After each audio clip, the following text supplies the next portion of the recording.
The spatial fractures reached the outer colonies 2 weeks after Hyun removed the genetic locks. The first reports came from a mining outpost on the edge of explored space. The colonists described reality itself tearing open. Stars went dark. Space turned inside out. And then they stopped transmitting. By the time rescue ships arrived, the entire star system was gone. Not destroyed, gone. Erased from existence as if it had never been. The galaxy went into panic mode. Species that had been arguing about temple access suddenly remembered they had a common enemy. Fleets mobilized. Evacuations began. And at every temple site, volunteers gathered to prepare for what was coming. Hyun stood in the main chamber of the Viridian 7 temple. It looked different now. The room was filled with people. Humans, Sylvani, Krev, Thalons, and representatives from a dozen other species. All of them could now interact with the holographic displays. All of them could access the progenitor knowledge. Tay approached carrying a datapad. We've identified the key nodes. 47 temples are online and ready to connect to the defensive network. We have volunteers at each site willing to serve as neural links. How many volunteers total? Hyun asked. 3,214. From 28 different species. Tay's expression was grim. Hyun, you know what the archive said. Linking to the network is dangerous. Some might not survive the connection. Their minds could burn out from the data flow. They know the risks. They volunteered anyway. Nari joined them, her skin patterns showing anxious orange. My sister is at the temple on Sylvana Prime. She volunteered to be one of the neural links. Hyun touched her shoulder gently. She's brave. She's terrified. But she's doing it anyway. That's what bravery is, isn't it? Ji rushed over, nearly tripping in her haste. We've finished the final calculations. The network needs a central coordinator, someone to link all the nodes together and direct the defensive grid. It has to be someone with strong neural compatibility and deep understanding of the progenitor systems. Who? Hyun asked, though he already knew the answer. You, Jia said. Your genetic match with the progenitors is the highest we've recorded. And you were the first to open a temple. The system recognizes you. Trust you. Hyun nodded slowly. He had expected this. From the moment he touched the monolith, some part of him had known it would lead to this. Minho appeared at the chamber entrance. The Admiral had stayed at the temple despite his disagreements with Hyun's decisions. Long-range sensors just detected them. The Voidborn are entering the Krev system. They'll be here within 3 hours. 3 hours. Not much time to save the galaxy. Get everyone into position, Hyun said. Activate the network. The chamber erupted into controlled chaos. Scientists ran to their stations. Military personnel secured the perimeter. Temple operators across the galaxy received the signal to prepare. Hyun walked to the central monolith. The same one he had touched 6 months ago. The one that had started everything. Nari stopped him before he could reach it. What if you don't come back? What if the connection burns you out like Tai said? Then someone else will have to take over. Cher is the backup coordinator. She knows the systems almost as well as I do. That's not what I'm asking. Nari's patterns showed deep purple, the color of grief. What if I lose my friend? Hyun smiled. You won't. I'm too stubborn to die. It's a very human trait, stubbornness or stupidity. Sometimes both. Hyun placed his hand on the monolith. This time he was ready for the surge of energy. The visions came again, but clearer now. He could feel the network activating. 47 temples across the galaxy lighting up like stars. And at each temple, volunteers placing their hands on their own monoliths, adding their consciousness to the growing web. The information flow was overwhelming. Hyun could feel thousands of minds connecting. Human minds sharp and creative. Sylvani minds empathetic and intuitive. Krev minds logical and precise. Thalan minds artistic and abstract. Every species brought something unique to the network. Every consciousness added a new dimension, and Hyun was at the center coordinating it all. He opened his eyes, or thought he did. He could see everything. The temple chamber where his body stood. The orbital station where Tae monitored the systems. The temples on distant worlds where volunteers screamed in pain and wonder as they connected. He could see the Krev system where space was tearing apart, and beyond that, he could see them. The Voidborn. They were massive, incomprehensible things that existed in too many dimensions at once. Looking at them made Hyun's mind hurt. They were darkness and hunger given form. They moved through space like sharks through water, tearing reality apart as they went. They're beautiful, someone said through the network. A Thalon volunteer. Terrible but beautiful. They're hungry, a Krev added. I can feel their need. They consume civilizations not out of malice but out of nature. Like we need food. Doesn't matter why they do it, a human voice cut in. Hyun recognized it as one of the volunteers from Earth. We still have to stop them. The defensive grid activated. Hyun felt it like a limb he had never known he had. Energy flowed from the temples, connecting them in a vast geometric pattern that covered half the galaxy. The grid was a weapon, yes, but also a shield. A way to fight beings that existed partially outside normal reality. The Voidborn reached the first inhabited system. Reality buckled. Stars began to go dark. Now, Hyun commanded through the network. 3,000 minds acted as one. The defensive grid pulsed. Energy that existed in multiple dimensions simultaneously struck out at the Voidborn. For the first time, the creatures recoiled, but they adapted quickly. They changed their approach. Moving through dimensions the grid couldn't reach. They were learning. We need to be unpredictable, Jia's voice came through the network. She had connected as a backup, adding her consciousness to support Hyun. The progenitors fought them with rigid, programmed responses. That's why they lost. We need to be creative. Creativity, Hyun said. Yes, everyone, don't just follow the protocols. Think freely. Use your instincts. Use what makes your species unique. The network changed. Instead of a rigid, uniform response, it became fluid and chaotic. The Sylvani volunteers used their empathic abilities to predict the Voidborn's movements. The Krev used their logic to calculate weak points. The humans used their stubbornness to keep pushing when all seemed lost. The Thalons found beauty in the mathematics of the battle, patterns that others couldn't see. The defensive grid bent and flexed, adapting faster than the Voidborn could counter, but it wasn't enough. More Voidborn emerged from the fractures. Dozens of them. The network strained under the assault. Hyun felt minds beginning to burn out, volunteers who couldn't handle the data flow. He tried to shield them to take more of the burden himself, but there was too much. We're losing. Tae's voice was panicked. 3 temples have gone offline. We've lost contact with 57 volunteers, Nari was screaming. Hyun could hear her even through the network. Her sister had been at one of the temples that went dark. We need more power, Minho said. There has to be something in the progenitor archives. Some weapon we haven't found yet. Hyun searched through the knowledge flowing through his mind. The progenitors had tried everything.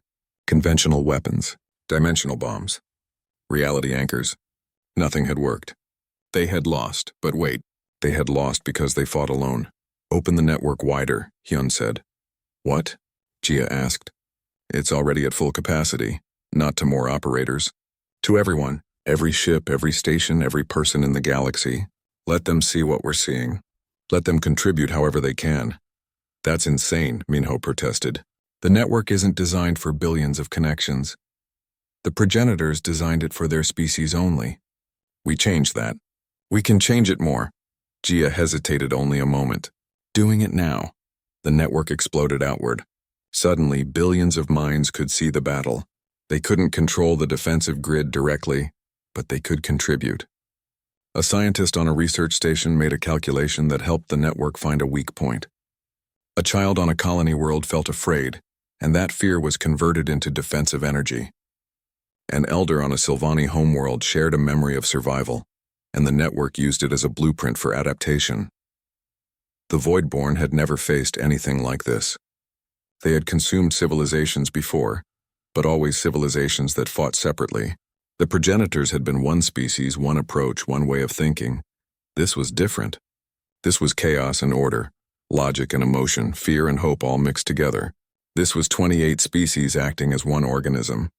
This was billions of individuals choosing to stand together. The defensive grid pulsed again, but this time with power drawn from an entire galaxy's worth of will. The Voidborn began to retreat. It's working, someone shouted through the network. They're falling back. The creatures pushed against the dimensional barriers one last time, testing the defense. Then, as quickly as they had come, they withdrew. The spatial fractures began to seal. Reality stabilized. The battle was over. Yun collapsed. His hand fell away from the monolith.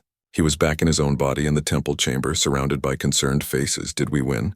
He asked weakly. Tae helped him sit up. The Voidborn are gone. The fractures are closing. We won. Around the galaxy, volunteers were disconnecting from their temples. Some were unconscious. It's programmed into the temple systems. The progenitor's code 6 months had changed everything. Hyun stood on the observation deck of the research station that now orbited Viridian 7, looking down at the planet where it all began.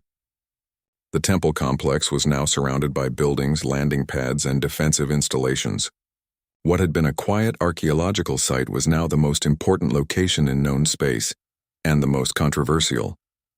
The news had spread across the galaxy like wildfire. Humans were the genetic inheritors of an ancient powerful race. Humans could open temples that contained universe-changing technology. Humans alone could activate the only weapon system that might stop the approaching threat. The reactions had been mixed. Some alien species celebrated the discovery, eager to access the progenitor knowledge. Others felt threatened, worried that humanity would use its special status to dominate the galaxy. And a few responded with anger, claiming that humans had no right to hoard such power.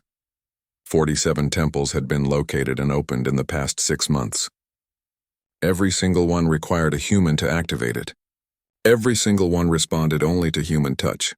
Hyun's proposal to modify the genetic locks was making progress, but it was slow work. The progenitor programming was complex beyond belief. One wrong change could destroy the entire network. "You look tired," a voice said behind him. Hyun turned to see Nari approaching. She had changed in the past months. Her role as a guide had transformed into something more. She was now an official liaison between the Silvani people and the human research teams. Her skin patterns showed constant stress, flickering between colors as she navigated the complicated politics that surrounded the temples. "I am tired," Hyun admitted. "I used to be a simple archaeologist. Now I'm some kind of spokesperson for humanity's place in the universe. You didn't ask for this?" "No one did. But here we are." Hyun gestured to a star map display on the wall. The red markers showing the spatial fractures had multiplied. They were closer now, definitely closer. "The Voidborn are coming. We can argue about who gets to use the temples, or we can focus on surviving." Nari's patterns turned sad blue. "My people are divided. Half believe we should work with humanity to face this threat. The other half believes we are being manipulated, that humans are using fear to justify controlling the temples. And what do you believe?" "I believe I've seen your heart, Hyun. I believe you genuinely want to help everyone. But you are one person. Not everyone shares your values." As if to prove her point, the door to the observation deck opened. Admiral Minho entered, flanked by 2 guards. He was a high-ranking officer in the human military, sent to coordinate security for the temple operations. In reality, Hyun knew, Minho represented a faction that wanted humanity to secure all the temples before sharing anything with other species. "Dr. Hyun," Minho said with a polite nod. "Miss Nari, I need to speak with you about the latest temple discoveries." "What about them?" Hyun asked. "We've located 6 more temples in unclaimed space. My superiors want to send military teams to secure them immediately." "Secure them? You mean take control of them before anyone else can?" Minho's expression hardened. "I mean protect them. These temples are humanity's inheritance. We have a right to access them without interference. They're also the only weapon that can save every species from the Voidborn," Hyun countered. "Keeping them exclusively for humans defeats the purpose. Does it? Or does it ensure that humans have the power to protect ourselves and others as we see fit?" Minho crossed his arms. "Dr. Hyun, I respect your academic perspective. But this is a military and political matter now. The galaxy is watching us. Other species are forming alliances to pressure us into giving up our access to the temples. Some are even threatening force. Let them," Hyun said. "We should be working together, not competing." Easy to say when you're the one holding all the cards. The door opened again. This time it was Jin, a human diplomat who had been working tirelessly to maintain peace between species. He looked exhausted, his clothes rumpled and his eyes red from lack of sleep. "We have a situation," Jin said without preamble. "The Coalition of Free Worlds just issued an ultimatum. They're demanding that humans either share full access to the temple network within 30 days, or face economic and military sanctions." "The Coalition represents 12 species," Nari said. "That's not a small threat. It's also not a realistic demand," Minho said. "We can't just give unrestricted access to weapons of massive power. It would be irresponsible." But we can modify the locks, Hyun insisted. Jia's team has made progress. Another few months and we could open the network to all species. A few months? Jin shook his head. The coalition won't wait that long, and frankly, I'm not sure humanity should wait either. There are factions in our own government who want to use the temples as leverage to secure better trade agreements or political concessions. Hyun felt anger rising in his chest. This isn't about politics. The Voidborn are real. They destroyed the progenitors. They're coming for us. Every moment we spend fighting each other is a moment we should be spending preparing to fight them. You're right, a new voice said. Which is why we need to make a decision. Everyone turned. Sue entered the observation deck. She was a Sylvany scientist who had been working with Jia's team on the genetic lock modifications. Despite being unable to interact with the temple systems directly, Sue had proven invaluable in understanding the progenitor code structure. The modifications are ready, Sue announced. We can remove the genetic lock. Not in a few months now. Silence fell over the room. Are you certain? Hyun asked. Sue's patterns showed determined green. 97% certain. There's always some risk with modifications this complex, but we've tested it extensively in simulation. If we implement the changes, any intelligent being will be able to interact with the temple systems regardless of species. Minho stepped forward. You can't be serious about doing this. We'd be giving up our only advantage. Advantage over who? Hyun demanded. We're not at war with other species. We're facing an existential threat that affects everyone. Today we're not at war, Minho said. But tomorrow, next year, history shows that power dynamics shift. If we give up our unique access to the temples, we lose any guarantee of humanity's security. We also lose any chance of unity, Nari said quietly. My people, the coalition species, everyone watching this situation, they're waiting to see what humans will do. Will you hoard power, or will you share it? Jin rubbed his tired eyes. This decision is above all our pay grades. The political leadership needs to make this call. No, Hyun said firmly. The politicians will debate this for years while the Voidborn get closer. Someone has to act, he turned to Sue. Do it. Implement the modifications. Hyun, wait, Minho started. I opened the first temple, Hyun interrupted. I activated the beacon. If anyone has the right to make this decision, it's me. So remove the genetic lock. Open the network to everyone. Sue's patterns flashed with surprise, then determination. She pulled out a datapad and began entering commands. Minho's hand went to his weapon. I can't let you do this. Admiral's orders. The temple network must remain under human control. Nari moved between Minho and Sue. You would really shoot us? Start a war between our peoples over this? I would protect humanity's interest, Minho said, but his hand didn't draw the weapon. He looked genuinely torn. Humanity's interests are survival, Hyun said, not dominance. The progenitors tried to stand alone. They tried to be the shepherds and guardians of the galaxy. And they fell. We have a chance to do better, to be partners instead of rulers. Jin placed a hand on Minho's shoulder. He's right. I've spent months negotiating with other species. Trust is breaking down. If we keep the temples locked, we might win the short-term advantage, but we'll lose any chance of a real alliance. And when the Voidborn arrive, we'll face them divided. Minho looked at each of them in turn. Finally, he stepped back, his hand leaving his weapon. You're gambling with humanity's future. I'm betting on unity, Hyun said. It's the only bet that makes sense. Sue finished entering the commands. It's done. The modifications are uploading to the temple network. Within an hour, the genetic lock will be removed from all 47 temples. Almost immediately, alarms began sounding. Communication channels lit up with incoming messages. The station's AI announced, Alert. Multiple temple sites reporting system changes. Genetic verification protocols deactivating. Minho's communicator buzzed frantically. He answered it, listened for a moment, then looked at Hyun with an expression that mixed anger and something that might have been respect. My superiors want you arrested for treason. Tell them I'll turn myself in after we deal with the Voidborn, Hyun said calmly. Nari's communicator was also buzzing. She answered it, and her patterns burst into rainbow colors, joy and relief. The coalition just received notification that the temples are opening. They're celebrating. They're calling it the greatest act of trust in galactic history, or the greatest act of foolishness, Minho muttered. But he made no move to arrest anyone. Sue was monitoring the temple network on her datapad. It's working. Temples across the galaxy are now accessible to all species. The defensive grid is coming online.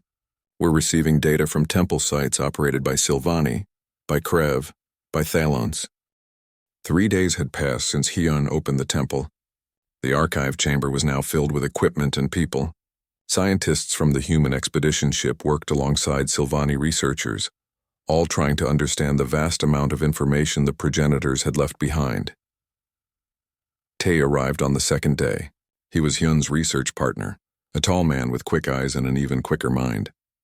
He spent his first hour in the archive chamber just standing still, staring at the holographic displays with his mouth open. "This changes everything," he kept saying. "Everything we thought we knew about galactic history is wrong." Hyun agreed. The archive was revealing secrets that no one had imagined. The progenitors hadn't just influenced a few species. They had shaped the entire development of life in this part of the galaxy. Every intelligent species had some of their genetic code. Every civilization had been touched by their hand, whether they knew it or not. But Hyun couldn't stop thinking about the warning. The Voidborn. He had watched the historical records over and over. The progenitors had been incredibly advanced, far beyond anything humans or the Sylvani had achieved. Yet they had fallen. What chance did the current civilizations have if these creatures returned? On the third day, Day arrived with a military security team. He was a human liaison officer, trained to handle first contact situations and protect research teams in dangerous environments. He was not happy. "You should have reported this immediately," Day said, his voice tight with controlled anger.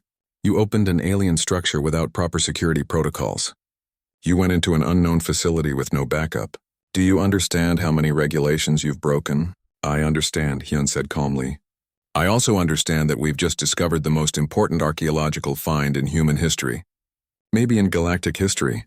Day's expression softened slightly. He looked around at the archive, at the floating holograms and the walls covered in alien technology. "I've read your preliminary reports. Genetic inheritance? Ancient warnings about cosmic threats? It sounds like science fiction. I know, but it's all real. You can verify it yourself." A new voice joined the conversation. "The genetic data is accurate." A woman approached them. She was human, younger than Hyun, with sharp features and ink-stained fingers. Chia was a xenolinguist, someone who studied alien languages and communication. She had been working non-stop since arriving, trying to translate and catalog the progenitor records. "I've compared the DNA sequences from the archive with samples from 6 different species," Gia continued. "Humans share 99.7% of their genetic code with the progenitors. The Sylvani share 38%.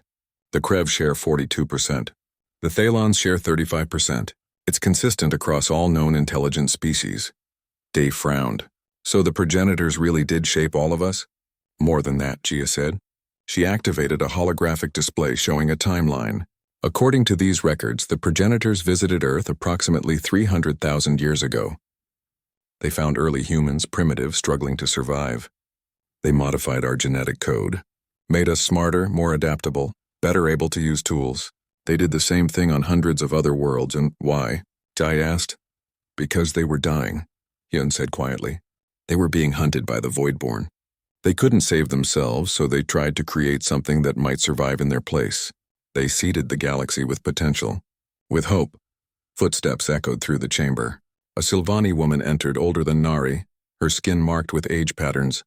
Nari followed close behind her, looking nervous. "This is Elder Yuna," Nari said. "She leads my people's council." Yuna looked around the archive with a mixture of wonder and concern. Her skin pattern showed deep purple, wariness. "I have heard many things about what you have found here," she said, her accent thick. "My people are troubled." "Troubled about what?" Hyun asked. "About what this means for us, for all non-human species." Yuna approached one of the holographic displays. She reached out, but as with Nari, it didn't respond to her touch. These temples only open for humans. The knowledge inside only responds to human touch. What does that make the rest of us? Accidents? Experiments? Lesser creations? The chamber went quiet. Hyun hadn't considered how this discovery might feel from a non-human perspective. "You're not lesser," Hyun said carefully. "The genetic difference doesn't mean what?" Yuna interrupted. "That we are not the chosen ones. The inheritors? You humans can open temples across the galaxy. You can access technology and knowledge that we cannot touch. How long before your people decide that this makes you superior? That won't happen, Day said firmly, won't it? Yuna's patterns flashed red. Already I hear reports of human ships moving toward other temple sites. Already your military is discussing how to secure these locations. You say you want cooperation, but you are the only ones who can turn the key. Jia stepped forward. Elder Yuna, I understand your concern, but the progenitors left these temples for a reason. Not to create division, but to prepare us, all of us. The warning about the Voidborn applies to every species. A warning that only humans can access, Yuna countered. Nari touched her elder's arm gently. But humans are sharing it. Hyun could have kept this secret. He could have told only his own people. Instead, he invited us in. He's working with our scientists. For now, Yuna said. But what about in 10 years? 50 years? When humans have technology far beyond ours, will they still want to share? The question hung in the air. Hyun knew Yuna was right to worry. History was full of examples of advanced civilizations exploiting less advanced ones. On Earth alone, the story had repeated countless times. An alarm suddenly blared through the chamber. Tae ran to a communication console, his face going pale as he read the incoming message. We have a problem, he said. Long-range sensors are detecting spatial anomalies at the edge of explored space. What kind of anomalies? Tae demanded. The kind that don't occur naturally. Space-time is fracturing. Reality itself is breaking down in multiple locations. Tae pulled up a star map. Red markers appeared at dozens of points around the galaxy's edge. Whatever is causing this, it's big. And it's spreading. Hyun felt ice in his stomach. Show me the progression pattern. Tae overlaid the timeline on the map.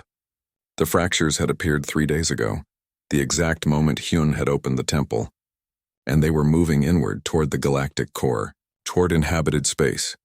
The archive mentioned that the temples send out a beacon when opened, Jia said, her voice shaking. A signal to let other temples know that someone had finally come. The signal went out into deep space too, Hyun realized. We activated it. We told them we're here. Told who? Yuna asked. Hyun activated a hologram showing the Voidborn, the dark, terrible shapes that existed between dimensions. Then we rang the dinner bell. The chamber erupted in voices. Scientists shouting questions, soldiers checking weapons, researchers frantically searching through the archives for any information about how to fight these creatures. Dae grabbed Hyun's shoulder. Can the temples help us? Do they have weapons? Defense systems? I don't know. The archive is massive. It would take years to go through everything. We don't have years, Tae said. He pulled up another display showing the fracture progression. At current speed, the anomalies will reach the nearest inhabited systems in 6 months. Maybe less. Yuna's patterns had gone black with fear. My people. We have colonies near the edge sectors. So do humans, Dae said. So do half a dozen other species. Jia was already searching through the archive, her hands moving rapidly across holographic controls. There has to be something. The progenitors built these temples for a reason. They wouldn't just leave a warning. They would leave tools, weapons. Found something, Nari called out. She was standing by a display that had activated on its own. This section is marked as Defense Protocols. Everyone gathered around. The display showed schematics for the temple network. All the temples across the galaxy were connected, forming a vast grid of power and information. Each temple was a node. Each node could channel energy. It's a weapon system, Hyun breathed. The temples aren't just libraries. They're part of a defensive network. How do we activate it? Dae asked. The display showed a requirement. Each temple needed a human operator to serve as a key. The genetic lock that opened the doors could also activate the weapons. But more than that, the operators would need to link their minds together through the progenitor network, creating a unified consciousness that could control the defensive grid. This is insane, Tae said. They want us to connect our minds to an ancient alien network? It's the only way, Jia said. Look at the simulations. The Voidborn exist partially outside normal reality. Conventional weapons won't work. You need something that can reach into those other dimensions. The temple network can do that, but only with human minds to guide it, Yuna stepped back. So once again, everything depends on humans. The temples respond to humans. The weapons need humans. What role do my people have in any of this? Hyun looked at the elder, then at Nari, then at all the faces around him, human and Sylvani alike. An idea was forming in his mind. A dangerous idea. Maybe an impossible one. What if we change the lock? He said quietly. Everyone stared at him. The genetic lock isn't physical, Hyun continued. Hyun sat on the floor, his head in his hands. The visions had stopped, but his mind still felt strange, like it was too full. Too many thoughts, too many images that weren't his own memories. He could still see the equations floating behind his eyes, mathematical formulas he had never learned but somehow now understood. Nari crawled over to him. Her skin patterns had calmed slightly, shifting from panicked red to worried orange. Are you alive? Can you speak? I'm okay, Hyun managed to say, though his voice sounded rough. I think. What happened to you? When you touched that stone, energy exploded outward. It threw me back. I couldn't get close to you. She looked at the open door with obvious fear. What did you see? Hyun tried to organize his thoughts. Information. So much information. Star maps, formulas, biological data, and hands. Beings that looked almost human. Building temples like this one across many worlds. The builders. Nari whispered. You saw the ones who made this place? I think so. They left this here for someone. They were waiting for someone to open it. Hyun stood up slowly, his legs shaky. And I think I know why only I could open it. He walked to the edge of the newly revealed doorway. Cool air flowed up from below, carrying a strange metallic scent. The stairs descended into darkness, but lights were beginning to flicker on one by one, leading down into the depths. We should go back, Nari said firmly. We should tell the others what happened. Bring equipment, bring soldiers, bring scientists. This is too important for just two of us. Hyun knew she was right. The smart thing would be to retreat, call for support, plan properly. But the visions in his head were pulling at him. The knowledge wanted to be found. The builders had left this here for someone like him. I need to know what's down there, he said. You humans, Nari muttered. So curious you forget to be afraid? Are you coming with me? Nari looked at the stairs, then at Hyun, then back at the stairs. Her patterns flickered through several colors. Finally, they settled on a determined green. Someone needs to make sure you don't get yourself killed. My elders would be very unhappy if I let the first human visitor die in our temple. They descended together. The stairs were carved from the same dark stone as the rest of the temple, smooth and perfect. Each step was exactly the same height, designed for legs very similar to human proportions. Hyun counted as they went down. 50 steps. 100. 200. How deep does this go? Nari asked. Before Hyun could answer, they reached the bottom. The stairs opened into another chamber, but this one was different. It was enormous, far larger than the chamber above. The ceiling was so high it disappeared into darkness, and every wall was covered in what looked like screens. As soon as they entered, the screens flickered to life. Images appeared. Not flat pictures, but holographic projections that floated in the air. Hyun spun around, trying to take it all in. There were star charts showing entire galaxies, maps of solar systems, images of planets, some lush and green, others barren and dead, biological diagrams showing the structure of DNA, of cells, of entire organisms. This is a library, Hyun said in awe, an archive of knowledge. Nari approached one of the holographic displays carefully. She reached out to touch it, but nothing happened. The image didn't respond to her. She tried another one. Still nothing. They won't work for me, she said, frustrated. Hyun walked to the nearest display and reached out. The moment his fingers touched the hologram, it sprang to life. The image expanded, showing more detail. Information scrolled past in symbols that Hyun couldn't read, but somehow could understand. His brain translated them automatically, as if the visions from the monolith had given him a key. I can read this, he said, his voice shaking with excitement. It's a record. A history. A history of what? Hyun moved from display to display, touching each one, absorbing the information. The story began to form in his mind, piece by piece.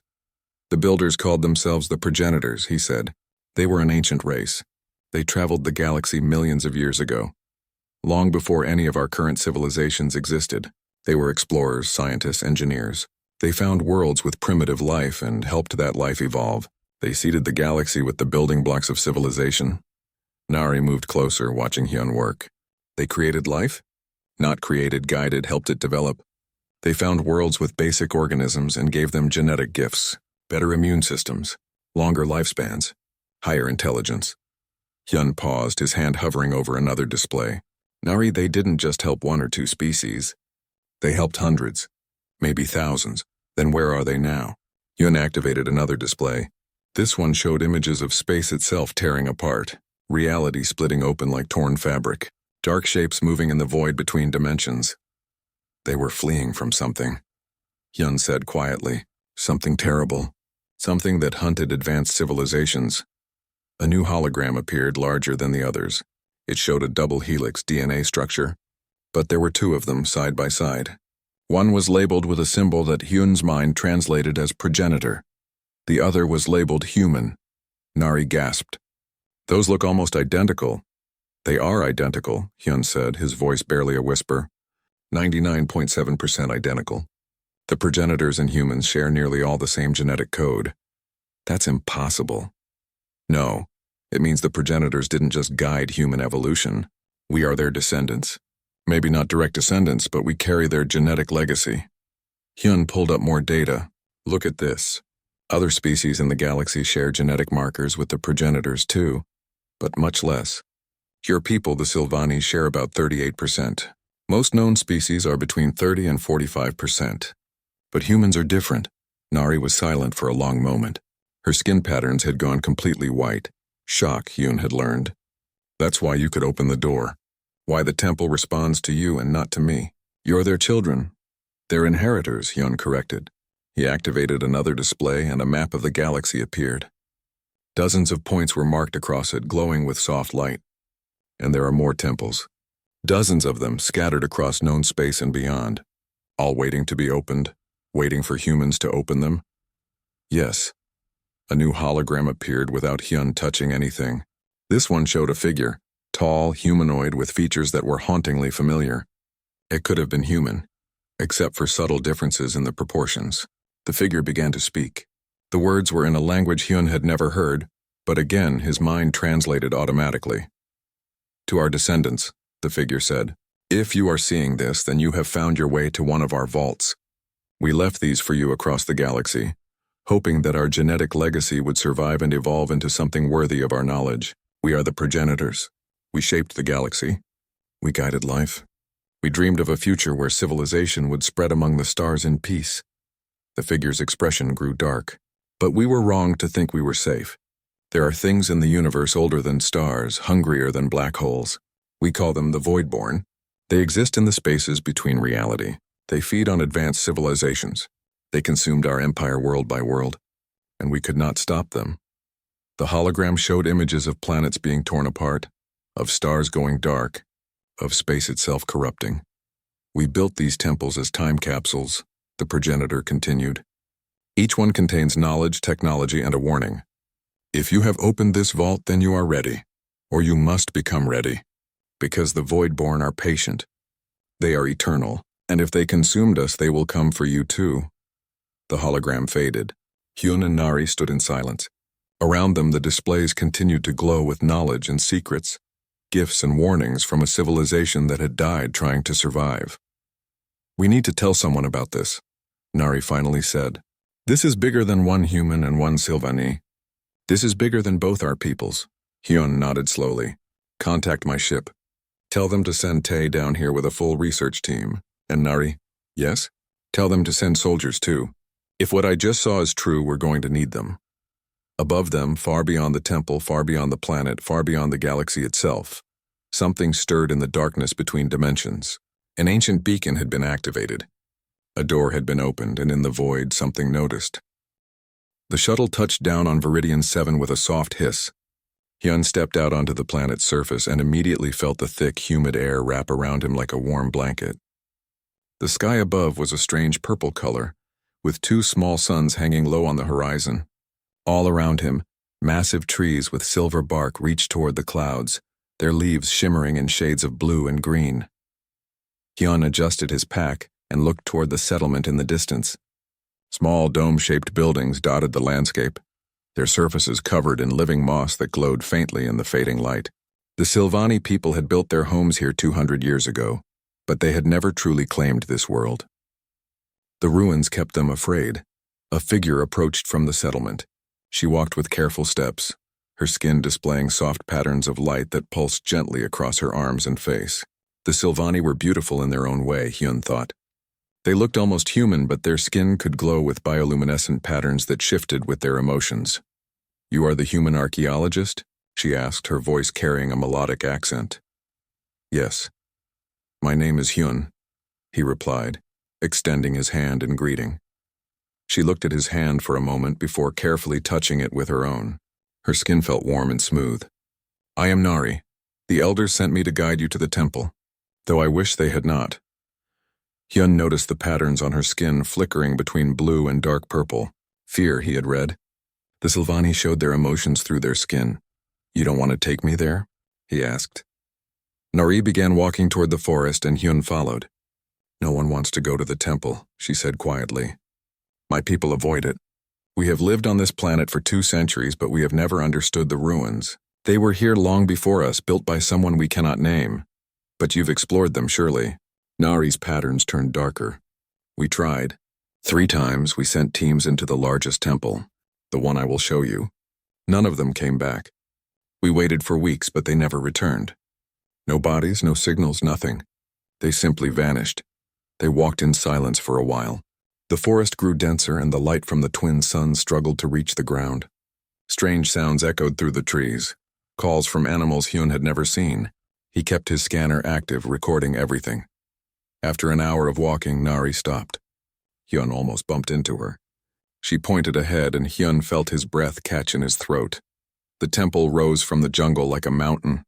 It was enormous, easily 500 meters tall, its surface covered in crystalline growths that reflected the dim light in rainbow colors. The structure itself was made of a dark stone that seemed to absorb light rather than reflect it. Geometric patterns covered every surface, triangles within circles, spirals that connected to straight lines, symbols that hurt to look at for too long. "By all the stars," Hyun whispered. "It is beautiful and terrible," Nari said. Her skin patterns had turned completely dark now, barely glowing. "Do you see how the patterns move?" Hyun looked closer. She was right. When he looked directly at a section of wall, the patterns stayed still. But when he looked away, he could swear they shifted and rearranged themselves. It was unsettling. "The symbols aren't from your people," Hyun said, pulling out his scanner and taking readings. "No, they are much older. We estimate the temple is at least 50,000 years old, maybe more. Whoever built it is long gone. We found no other trace of them on this planet." Hyun approached the temple entrance. It was a massive archway, 20 meters high, leading into darkness. The air coming from inside was cold and dry, completely different from the humid jungle air. "I need to go inside," Hyun said. Nari grabbed his arm. Her grip was surprisingly strong. "Please listen to me. Everyone who enters this place is changed. Some never return, others come back different, speaking in languages we don't understand, drawing symbols that make no sense. One woman came back after 3 days. She couldn't remember her own name, but she could recite mathematical formulas that our scientists still don't fully understand. That's exactly why I need to go in," Hyun said gently. "This knowledge, whatever it is, might be important. Not just for your people, but for everyone." Nari's patterns flickered rapidly. Conflict, fear, and something else. Resignation, perhaps. "Then I will come with you," she said. "If you are foolish enough to enter, you should not go alone." They stepped through the archway together. Hyun expected the interior to match the exterior, covered in growth decayed by time. Instead, the inside was pristine. The walls were smooth and clean, made of the same dark stone but polished to a mirror shine. Lights flickered to life as they entered, embedded in the walls and ceiling, casting a soft white glow. "It's preserved," Hyun said, running his hand along the wall. "Some kind of technology is keeping it maintained." They walked down a long corridor. Their footsteps echoed in the silence. The walls were covered in more symbols, but these were different, more orderly, arranged in what looked like sentences or equations. Hyun photographed everything. The corridor opened into a vast central chamber. It was circular, easily 100 meters across, with a domed ceiling that showed the stars above. But that was impossible. They were deep inside the temple. Yet there were the stars, bright and clear, constellations Hyun didn't recognize. In the center of the chamber stood a monolith. It was 3 meters tall, black as midnight, and covered completely in handprints. Hundreds of them, maybe thousands. They were all different sizes. Some were tiny like a child's hand. Others were massive, larger than any human hand. But some, Hyun noticed with a chill, were exactly the same size as his own. "What is this?" he whispered. Nari stood at the edge of the chamber. She refused to go further. "This is where the others disappeared," she said. "They touched that stone, and then they were gone." Hyun approached the monolith slowly. His heart was pounding. Every instinct told him to be careful, but his curiosity was stronger. The handprints seemed to glow faintly in the strange light. He raised his own hand, comparing it to one of the prints on the stone. A perfect match. "Hyun, don't," Nari called out. "Please." But Hyun had already decided. This was why he had come to this planet. This was why he had spent his whole life studying ancient civilizations. To understand. To know. He pressed his hand against the monolith. The world exploded into light. Hyun felt energy surge through his body. Not painful, but overwhelming. He tried to pull his hand away, but couldn't move. The monolith was warm now, almost hot. The handprints all around his own began to glow, spreading light across the entire surface of the stone. Behind him, Nari screamed. Hyun heard a tremendous grinding sound like mountains moving. The floor shook. Light erupted from the walls, racing along the symbols, turning the entire chamber into a blaze of illumination. And then Hyun saw them. Visions flooded his mind. Stars and planets, equations and diagrams, biological structures and chemical formulas. Information poured into his consciousness faster than he could process. He saw galaxies and civilizations, wars and peace, creation and destruction. He saw hands, not human hands, but close. So very close. He saw beings that looked almost like him, building temples across 1,000 worlds. He saw them fleeing from something dark and terrible. He saw them hoping, planning, waiting. The grinding sound grew louder. Hyun finally managed to pull his hand away from the monolith. He stumbled backward, gasping for air. His head felt like it was splitting open. Nari was on the ground, her patterns flashing wildly. She pointed behind Hyun with a shaking hand. He turned.